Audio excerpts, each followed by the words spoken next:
The amplitude and the period. So what you know is that, what you should know is that the period, which in the book they call t for some reason, is equal to 2 pi over this thing called b, which is the frequency.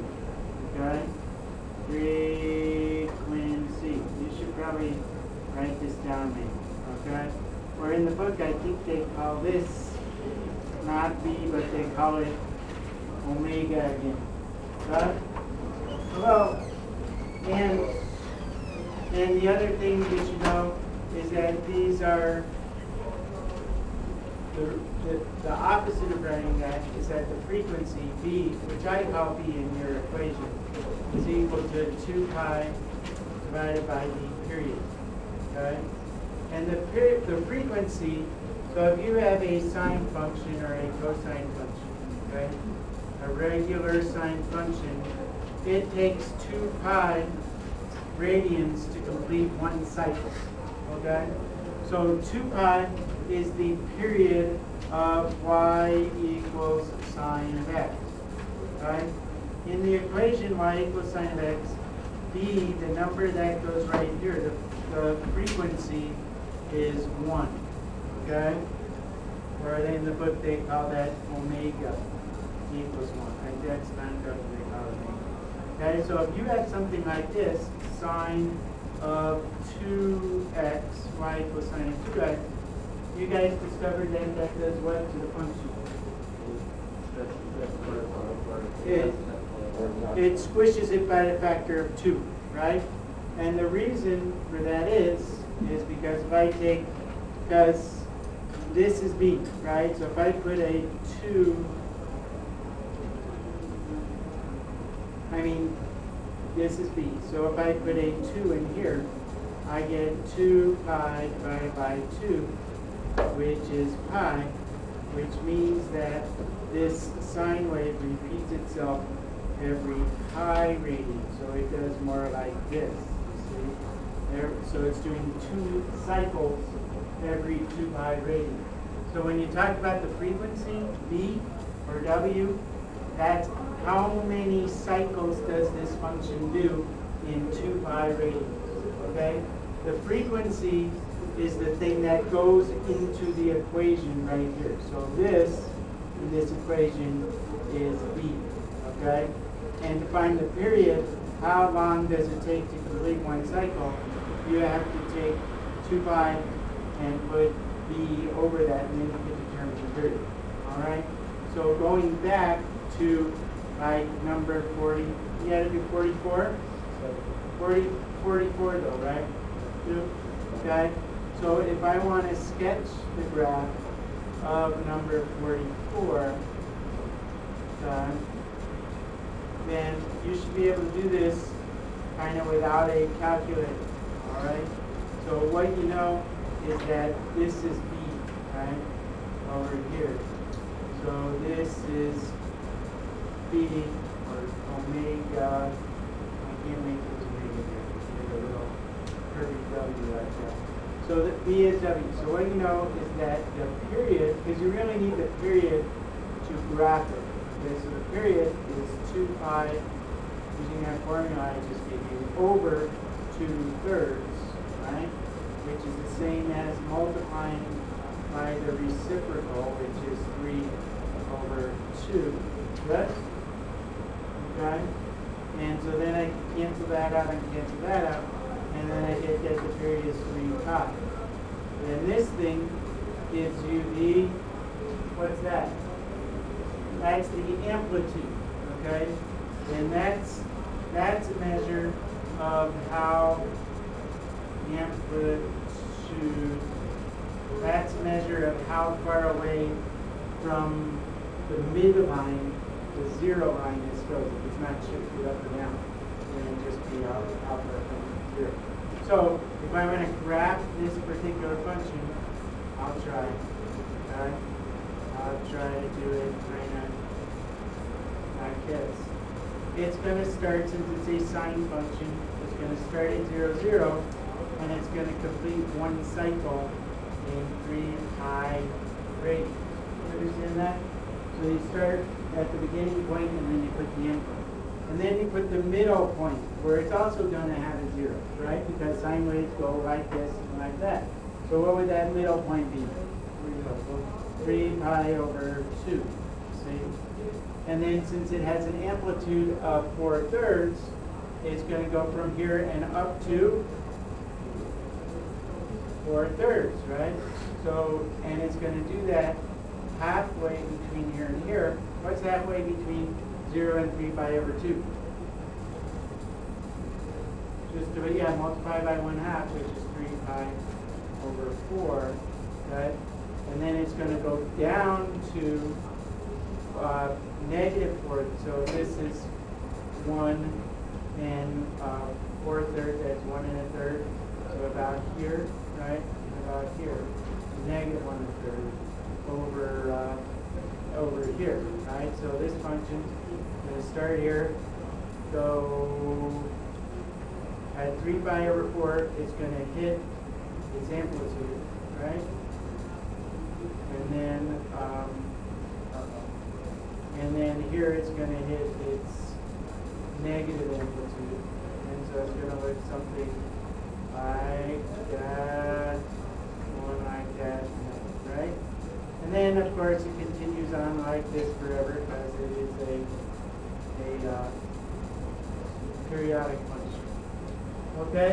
You understand that? Yes? So could you graph something like that by hand? Maybe. So let's look at another problem where they go backwards. And then I'm going to talk about the difference between sine and cosine. All right, so when they go, we had one of these where we had to go backwards, right? Where you had to sketch, didn't we have to sketch a function from a graph or something like that? Which one did we have to do, 55? Or did we have to look at these and determine which was? How about, you didn't have to do one of these where you have to look at the graph and determine what function? No, we didn't have to do that. Okay, so 55, you should be able to sketch really quick, right? That's squished by a factor of 2, right? And it goes up to 3 and down to -. So that should be rough, okay? The other thing I want to talk about is y equals sine of x and y equals cosine x. So let's see if I can do this. So I told you yesterday that, let's see how good I can sketch. So this is 2 pi, and this is pi, and this is pi over 2, and this is 3 pi over 2. And it goes, and this is 1 and -1, right? -1 and 1. So if I were to graph sine, it looks something like this. Right? And I said that cosine looks different, right? It starts up here, and everywhere this has a maximum, cosine has a minimum. So cosine starts here, goes down here, goes down to here, up through here, and then finishes up here. So that's y equals sine x, so that equals y equals cosine. So to change sine into cosine, do you see that I would have to shift it backwards? How far? Pi x. So y equals, so cosine of x is equal, cosine of x is equal to sine of x minus what? Pi over 2. So if I were to graph this and graph this, I will get exactly the same graph, right? How can I change sine of x into cosine x? No, because you're taking cosine of x, sine of x. Sine of x goes like this, right? So to move it, oh, you're right. To move it that way, I would have to add, because I have to move it backwards, right? Pi over 2. So how would I take sine of x, or excuse me, how would I take cosine of x and change it into sine of x? What would I have to do? I'd have to move this point forward. how much? Pi over 2. And the way I do that is by cosine of x minus pi over 2. So you should know that cosine of x and sine of x are just phase shifts of each other on the graph. Okay? What else did I want to talk about? Let's talk about one where you have to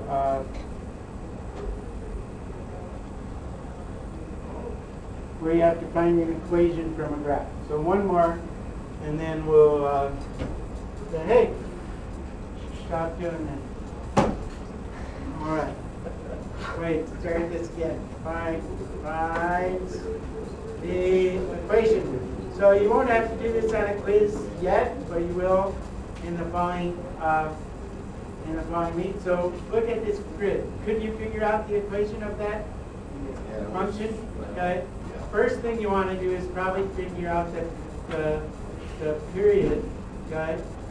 And the period in this case, how long does it take to complete one cycle? It looks like that's a, is that a pi over 3 there? That's a pi, 2 pi thirds. So that's, the way you figure that out is you go from peak to peak, right? From a peak to a peak, or from a trough to a trough, okay? So that means that the frequency omega, or b, the thing that goes in that equation, is 2 pi over 2 pi over 3, okay? Which is equal to what? Which is 2 pi times 3 multiplied by the reciprocal, right? This goes away, that goes away, and you get 3, which makes sense because this thing is doing how many cycles in 2 pi radians? 1, 2, 3. See that? That's what the frequency means, is that it's doing 3 up and downs in 2 pi radians, okay? Now you have to figure out what type of function this looks like. Is this a sine function or a cosine function? It's a what? It could be, I think it looks more like a, see, if I were to draw a line, right? If I were to draw a line right down the middle, right? Doesn't this look like a cosine function? Because cosine starts at the top and then finishes at the top, right? If I started down here, then you could call it a negative cosine. You could call it a sine, but then there would have to be a horizontal shift, which would be yield, okay? So we know the midline. What is what's the amplitude? Halfway between here and here. So if this is -3 and this is 0, what's halfway? The amplitude is 1.5. You guys see where that comes from? Why do you do half? Because the amplitude is the distance from the middle up to the top or down to the bottom. Okay? Because a normal sine function or cosine function has an amplitude of 1, right? So this has an amplitude of 1.5, right? And also it's shifted down. How much is it shifted down? It's shifted down 1.5. Yes? Because that's where the middle would be. Okay? So the amplitude, the way you find that is, and we'll talk more about this in the coming days, but the amplitude is max minus the min, max plus the min. No, max minus the min divided by 2. And to find the shift, right, the vertical shift, that's the max, I want to write this down, plus the min divided by 2, because it's the average of these 2 points. So putting that all together, I could write this equation as f of x equals, what's the amplitude? 3. 1.5. Cosine or sine? Cosine. Now in front of the x, I put the frequency. 3 x, and then what do I need? And you want to kind of put that in parentheses. And it shifted down how much? Minus 1.5. Okay? So that would be the graph of this function right there. Follow that? Can you do that? So to find the amplitude, you take the top minus the bottom. So this would be 0 minus negative 3, which is positive 3 divided by 2, which gives us 1.5. Okay? To find the vertical shift, you take 0 plus negative 3, which is negative 3 divided by 2, which gives you negative 1.5. And that's how you can get it. Yes, sir. Okay, there's your homework at the bottom of the page. You people are in here today, 51, 53, 57, blah, blah, blah. And remember, you heard it right here on the Cutting Edge Mr. Leader's YouTube channel.